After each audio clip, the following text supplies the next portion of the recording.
the wind.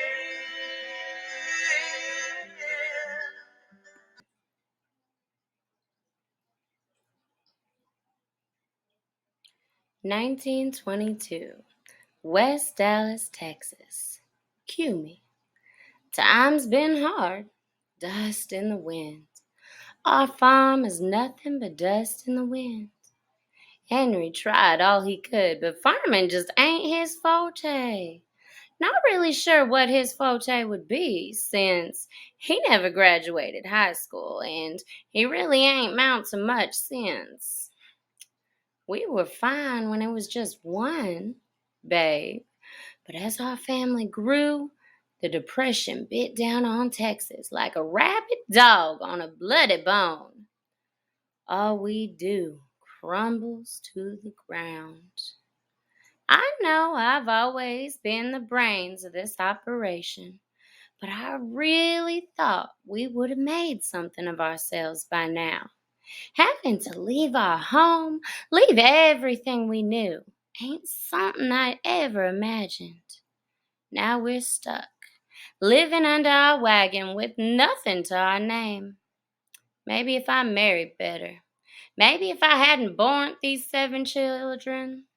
Maybe if I used my brains to build a future or to steal one.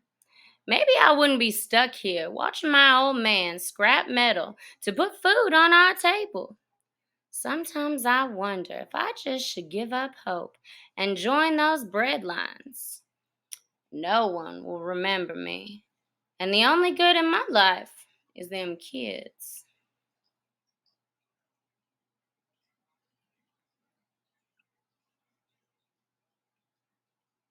(1926) Dallas, Texas. Clyde.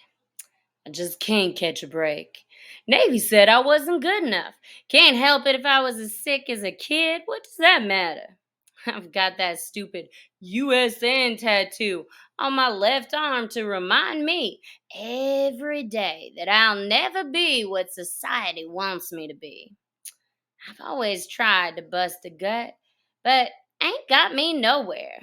And now they're locking me up for not returning a rental car. Really? I'm always in hot water. They're after me for no reason. I'm always in hot water. They after me for no reason. I never did nothing to nobody. Ain't nothing bad to my name. I just can't catch any luck. Only 17. And already I've been labeled unwanted by my school, by the Navy, and now by them lawmen. I'll show them, though. I'll show 'em all. Clyde Barrow ain't a nobody, and they'll do well to remember that. September 25th, 1926. Bonnie. Today is the day. I've got it all. Something borrowed, Mama's locket, with photo of Papa nestled gently inside. He is on my heart, walking me down the aisle as all Papa should. Something blue, the hair ribbon my Mama always wears, making her eyes pop like fireworks on the 4th of July. Something old, a pressed rose capturing the sweet scent that caressed my Papa's final resting place. And something new, my glamorous tattoo with interlocking hearts, Bonnie and Roy, symbolizing our eternally entwined involvement in one of my most tenderest places, reserved only for him. And most importantly, the marvelous man who will help me escape all of this squalor, Roy Thornton. He's got big dreams, and I know he will take me far.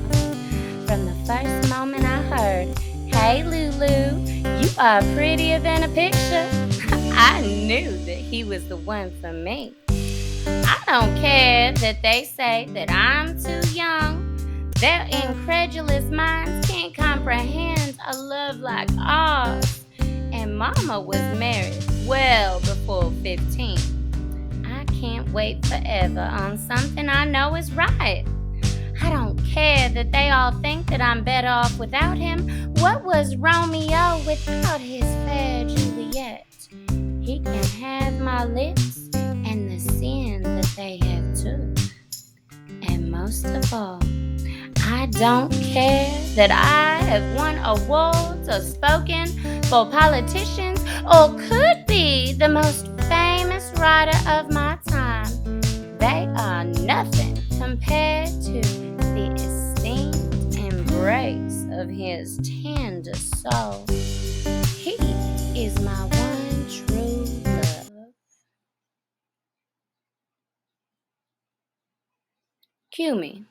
Them boys is so stupid.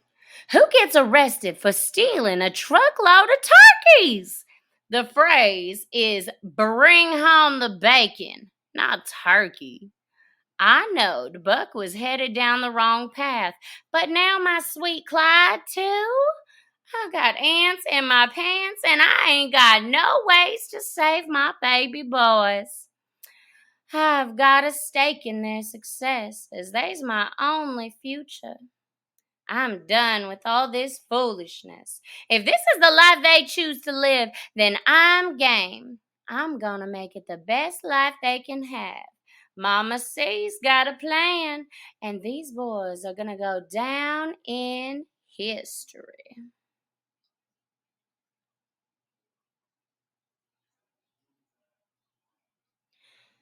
February 1930. Bonnie. Lamentably, Roy was not all that he pretended to be. All of his sweet talking got me nowhere. I've learned my lesson though. No more sweet talking, no marriage, no infatuation, no hopes based upon the actions of someone else. Bonnie Parker is her own woman, and no man determines my future. Although I have found this one who truly seems to appreciate my free spirit.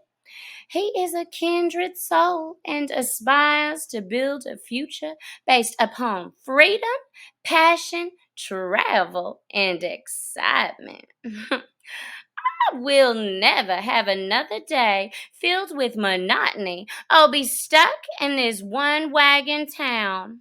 This is clearly the start of the rest of my life. Consequently, he was arrested for small petty crimes. Incontrovertibly, the lawmen are against him for no reason. I am headed to Waco.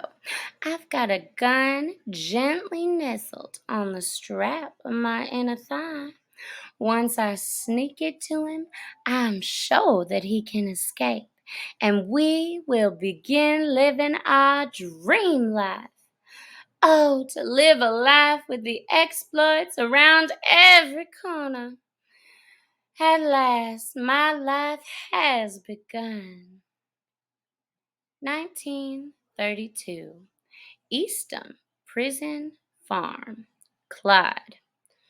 I've been stuck for way too long. Can't believe I got 14 years for such a small crime. They still against me. Breaking rocks, moving rocks, piling rocks. My brain's turning into a rock. I need more. But it's all good, 'cause I's got a plan. Clyde Barrow is fixing to clear out. Spoke with Po' Boy, and he's in. Now, to get a pickaxe when they ain't looking, next week we'll do it. No more busting a gut for me. Po' Boy followed through, but it didn't work out as I'd hoped. Mama C apparently hadn't forgotten about her baby, and she fought tooth and nail to get me paroled. 'Course, I didn't know this, so 6 days after we finally got my toes lobbed off, I gets freed. Just my luck. couldn't have happened 6 days earlier. January 6th, 1933. I thought putting all this together would be the easy part, but that girl always seems to drag them into hot water. Got the gang all formed, handpicked by me, but Clyde insisted to include her. She's always scheming and trying to act all smart. I know her for what she really is, a two-bit whore, glued to my son for the hopes of a future. Ain't nothing special about her. Rest of 'em are ride or die. Raymond, Henry, Buck, and Blanche. Now, I got no problems with Buck's wife, seeing as she knows her place in the pack. Then that floozy pushes to include W.D. Jones. Baby just turned 16, and she thinks he's big enough to take part. So I held my tongue.